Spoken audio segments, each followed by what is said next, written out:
Instead of starting with just treat and then progressing to complexity, why don't we spend more time in evaluation and say, let's get it right day one every time, and then we can feel like a hero with every treatment, because it's always going to work at that point.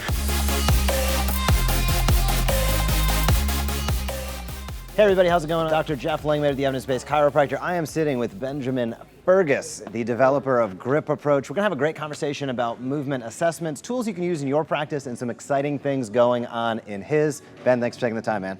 Thanks, I appreciate being here and being on some of your videos. You got it. So Grip Approach, it is all about movement, it's about assessment.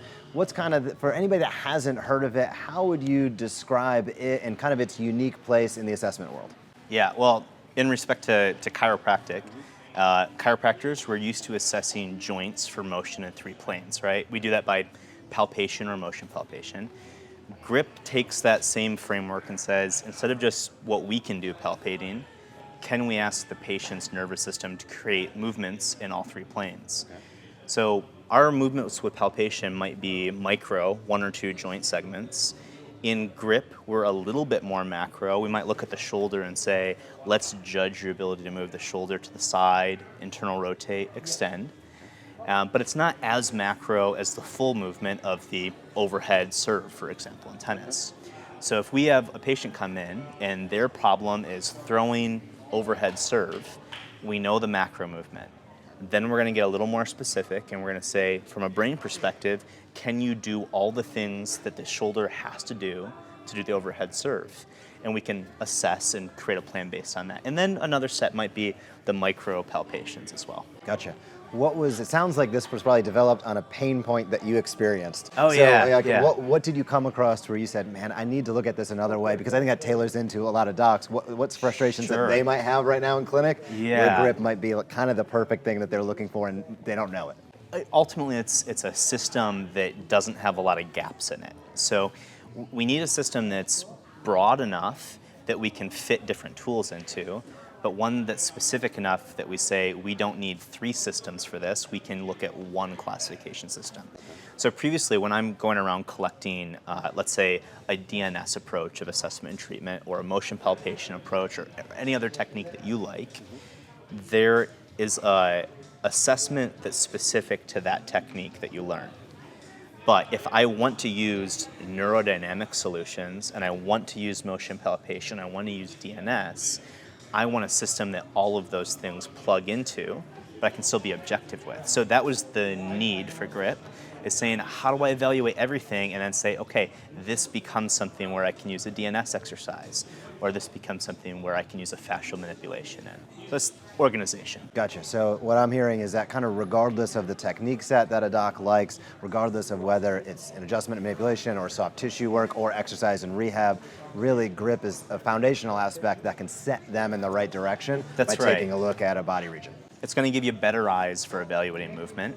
And yeah, you can plug anything into it. However, we don't want to say, here's a test, go use your stuff and fix it. We want to say, here's a few options that for us consistently work to address the problem, and you can bring your experience in. Okay, and let's dive into that a little bit. What's kind of the lens that what's the lens of the tool set, so to speak, or how do you approach, hey, here's a restriction, here's a challenge point, here's something that's not moving optimally, let's say, and what's the thought process behind how do you address that?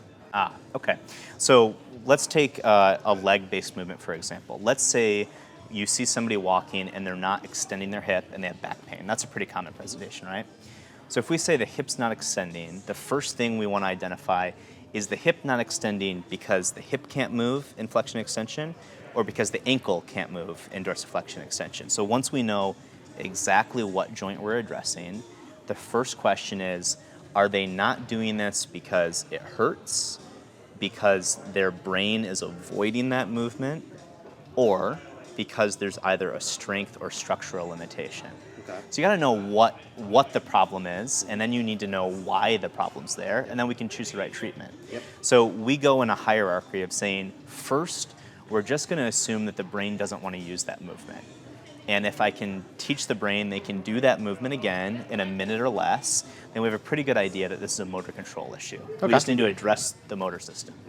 If that has no effect, then we have to peel back and say, let's see if we need to do a joint-based therapy or a tissue-based therapy to allow the brain to be comfortable with that again. So that's the basic hierarchy. Okay, and I think strength is pretty clear, but when you talk about a structural issue, how would you define that? Two ways. One, it can be the actual shape of the articulation, where just the shape of the ball of the hip does not quite fit congruently with the socket. That happens. You can overcome it to an extent. In fact, when you have that structural limitation, you probably, motor control-wise, use less than what's actually available to you. So step one, we would probably want to say, even with the structural limitation, let's get as much out of it as we can. But another structural issue would be a loss of extensibility in tissues, scar tissue, fibrosis. And then finally, there's this category that fits really well for chiropractors, which I believe Dr. Lenfei might call the functional articular lesion. Let's say a joint that currently doesn't do triplanar movement and it needs an adjustment. Okay, yeah, I got you. And I guess with all that being said, when you look at a dysfunction, let's say the hip and the ankle you were talking about earlier, how many times do you think docs that maybe aren't using a good assessment might be going to, let's say, the wrong joint, or it might actually be a compensatory issue versus a primary issue? What is some of what you've seen and what you think in relation to that? Well, there's good news and bad news there. The good news is, fortunately, as compassionate providers, most of what we do is going to work for 40 to 60% of cases. I could come and treat your shoulder and your hip might feel better. Is that going to work for the other 40% of patients where they need a more specific therapy? I would venture to say you need to be more specific and treat the right joint and treat the right classification system. So because my practice focuses entirely on patients that have failed the general approaches of just treat, we say instead of starting with just treat and then progressing to complexity, why don't we spend more time on evaluation and say, let's get it right day one every time, and then we can feel like a hero with every treatment because it's always going to work at that point. So it's not necessarily a bad thing to treat a joint that's not moving, that's not contributing to hip extension, because if the joint's not moving, it's probably contributing to something else. But if you want to change hip extension for an athlete that needs to perform next week, or for a patient that can't walk without pain, we just need better specificity. Yep. And you and I were talking a little bit pre-roll about, you're going through some clinic changes right now in a great way. But I know you talked about, hey, we focus and specialize on those cases where other people have failed, where the patients are frustrated. I know you're also looking at some really cool and interesting technology and maybe some new ways of looking at. I'd love for you to dive into maybe some of the things that you're bringing into your clinic and just some different things that maybe docs out there could or should look at, and some things that you're looking at in terms of, hey, this might be something that's a little off the radar, but might actually be a perfect tool set for those challenging patients. I'd say we have three things. And I should preface it, initially I thought modalities, no way. I'm a guy that thinks, I evaluate, I touch, the patient gets better. And ideally, that's the way it works, right? But there's some things that help us do that better. The first is not technology, it's strength training. So if you're familiar with Dr. Josh Satterley, he's got this great program, Clinic Gym Hybrid. We are a medical fitness facility, and what's unique about us is we're applying that model that might be best suited for general pop to a very specific chronic complex caseload. And we found that where we were consistently getting people to 80% recovery, and then 81%, then 81.5%, so it just kind of peaked off. It's strength training that brings us all the way to completion. So that's one thing we're adding in. Can't recommend it enough. This program's great. And if you have questions about how to do that with chronic and complex, we're the clinic to chat with. Now, technology. Two things that we love. One is shockwave therapy. We use the Miracle Wave technology. The reason I love this is without cutting, we can send a mechanical force pretty deep into a joint, pretty deep into a tissue. So it's not a light wave, it's a mechanical force that can go 6 centimeters deep. So if you're talking about a hip labrum, it's pretty hard to get there by pushing on it with your thumb. Maybe it can happen, but the research doesn't support that. However, if I know I can get to the labrum, if I can get 6 centimeters deep, then I can apply that force to try to get a proliferative effect. It works great for fasciopathies, plantar fasciitis, epicondylitis, And it's a bigger tool than what we can do with our hands, as long as you apply it in the right place at the right dose. So I love Miracle Wave and shockwave therapy, really effective. The final new one, I'm not sure if this is in a lot of clinics right now, but maybe it will be because the research is really strong, infrared sauna. So we were thinking of a specific problem in our clinic. The problem is we know that patients with chronic pain get better faster and more completely if they exercise. Yep. However, how many times have you seen a patient that needs exercise but hasn't gone for more than a 1-block walk in over a year? Too many. Too many, right? And that's part of the problem. So we can very gradually build up, and their exercise might be 6 minutes with a goal of 13 minutes, when we really want them to be working out for 45 minutes a couple days a week.